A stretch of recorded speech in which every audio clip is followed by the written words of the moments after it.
తెలుగు దర్శకులు తమిళ హీరోలు ఈ కాంబినేషన్ లో సినిమాలు బాక్స్ ఆఫీస్ దగ్గర భారీ విజయాలు. శేఖర్ కమ్ముల కూడా మరోసారి ఈ సెంటిమెంట్ ను రిపీట్ చేశాడు. కోలీవుడ్ టాలీవుడ్ చేతులు కలిపితే బాక్స్ ఆఫీస్ దగ్గర అద్భుతం చేయవచ్చని నిరూపించాడు.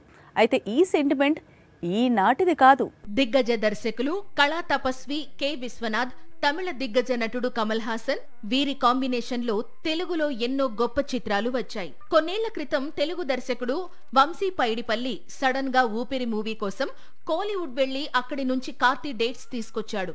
తమిళ హీరో కార్తీ, టాలీవుడ్ కింగ్ నాగార్జున కాంబోలో ఊపిరి అనే ప్రయోగానికి తెరతీసి సూపర్ హిట్ కొట్టాడు. జాతిరత్నాలు తీసిన డైరెక్టర్ అనుదీప్ కోసమే కోలీవుడ్ నుంచి ప్రిన్స్ అనే మూవీలో నటించేందుకు టాలీవుడ్ వరకు వచ్చాడు తమిళ హీరో శివకార్తికేయన్.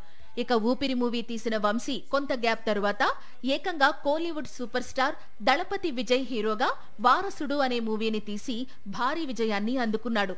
నాగశ్విన్ తీసిన పాన్ ఇండియా బ్లాక్ బస్టర్ కల్కీలో కమల్ విలన్ రోల్ చేసిన సంగతి తెలిసిందే. వెంకీ అట్లూరి రాసిన సర్ స్టోరీలో నటించేందుకు ధనుష్ టాలీవుడ్ వరకు వచ్చాడు. ఈ సినిమాతో 100 కోట్ల వసూళ్లను చూశాడు ధనుష్. ఇప్పుడు రెట్టించిన ఉత్సాహంతో శేఖర్ కమ్ములతో కుబేరా తీసి తెలుగు చిత్రంతో మరోసారి 100 కోట్ల వసూళ్లను, ఒక నేషనల్ అవార్డును ఖాయం చేసుకున్నాడని సినిమా పండితులు చెబుతున్నారు. రాబోయే రోజుల్లో Kollywood hero Tollywood director combination లో మరిన్ని చిత్రాలు తెరకెక్కే అవకాశాలు కనిపిస్తున్నాయి. ఆల్రెడీ వెంకీ అట్లూరి మేకింగ్ లోనే సూర్య కొత్త చిత్రం చేస్తున్నాడు.